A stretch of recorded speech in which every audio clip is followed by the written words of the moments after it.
nom du Père et du Fils et du Saint-Esprit, ainsi soit-il. Mes bien chers frères et sœurs, amis, neveux, cousins, cousines, continuons notre méditation, explication de la doctrine chrétienne. Je m'appuie sur le catéchisme des diocèses de Belgique, 7e leçon, le Saint-Esprit.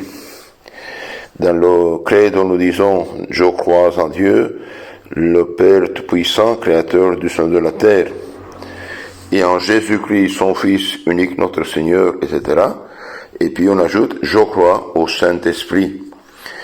Et à Dieu le Père, on attribue la création. En fait, c'est l'œuvre du Père et du Fils Saint-Esprit. À Dieu le Fils, on attribue la rédemption, le salut. Et à l'Esprit Saint, on attribue la sanctification.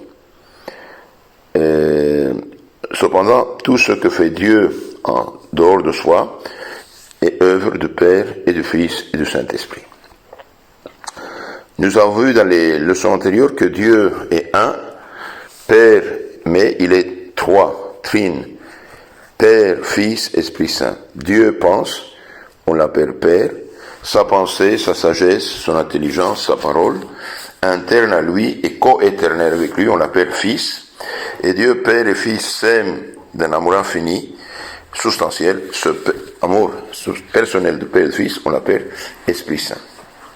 Donc, qu'est-ce l'Esprit Saint? Eh bien, l'Esprit Saint, c'est la troisième personne de la Sainte Trinité.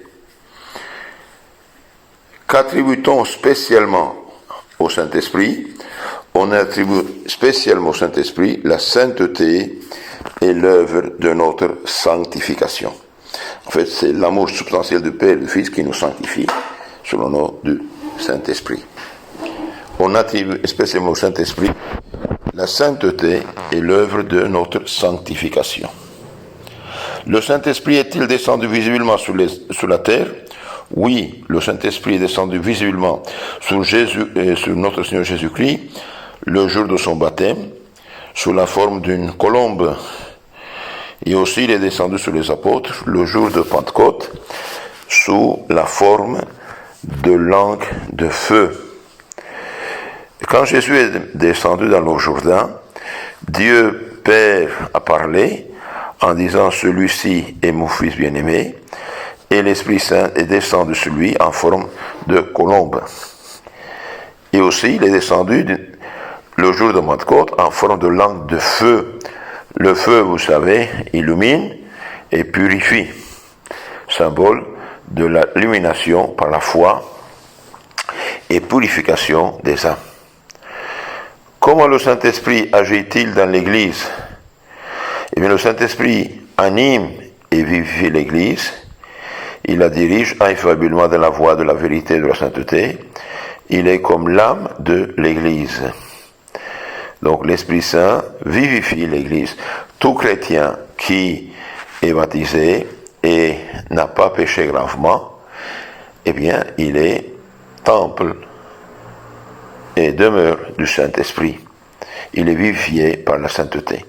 Et s'il a péché, s'il s'est séparé de Dieu par le péché mortel, eh bien, au moment de se convertir, de se repentir, de se confesser, eh bien, encore l'Esprit Saint va expulser le péché de l'âme, la vivifier, la sanctifier.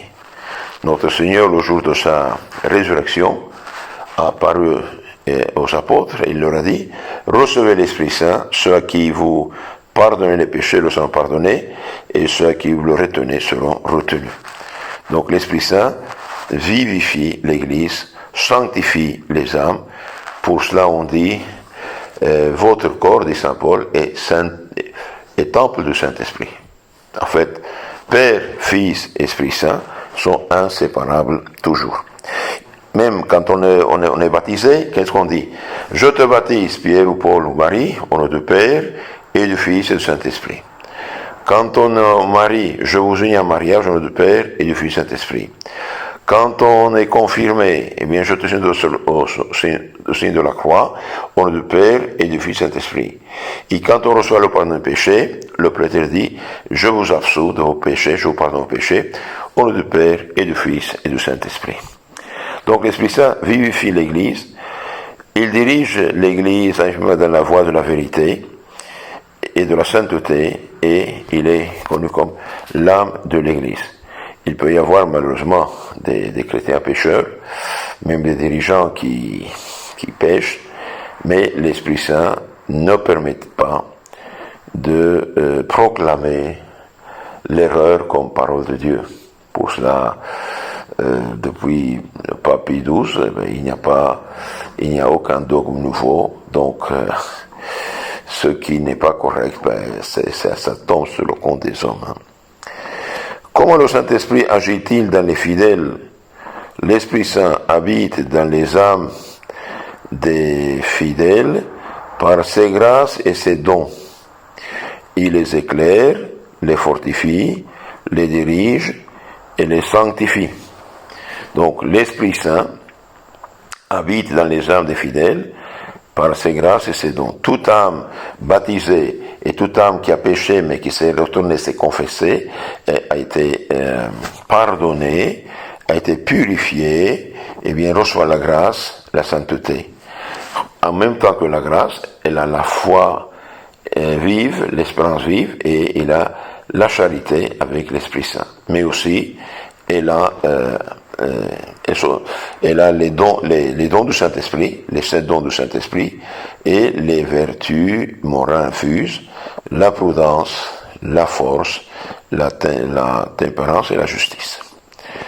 Et aussi l'Esprit Saint éclaire les fidèles, les fortifie dans les dangers, les dirige dans le chemin du salut et les sanctifie. Pour cela, quand on a envie de faire des choses mauvaises, des péchés, on a comme une petite alarme dedans, dans notre conscience, qui nous dit attention, ce n'est pas correct. Depuis 2000 ans, il y a eu des dizaines de mille, ou peut-être des millions de chrétiens qui ont été fortifiés à tel point qu'ils ont voulu donner leur vie dans le martyre plutôt que de renier notre Seigneur Jésus-Christ. Donc, l'Esprit Saint, c'est la 3e personne de la Sainte Trinité. On lui attribue spécialement l'œuvre de la sanctification. Il est apparu de manière visible au moment du baptême de notre Seigneur et le jour de Pentecôte sur les apôtres. Il vivifie l'Église. Il dirige l'Église dans la voie de la vérité et de la sainteté. Et il sanctifie les fidèles, les éclaire, les fortifie, les dirige et les sanctifie. Dans la causerie suivante, on verra quelques réflexions du Saint Curé d'Ars qui nous parlent du Saint-Esprit. Que Dieu vous bénisse, la Vierge vous garde, et ayez la charité de renvoyer ces causeries à vos contacts pour aider d'autres personnes.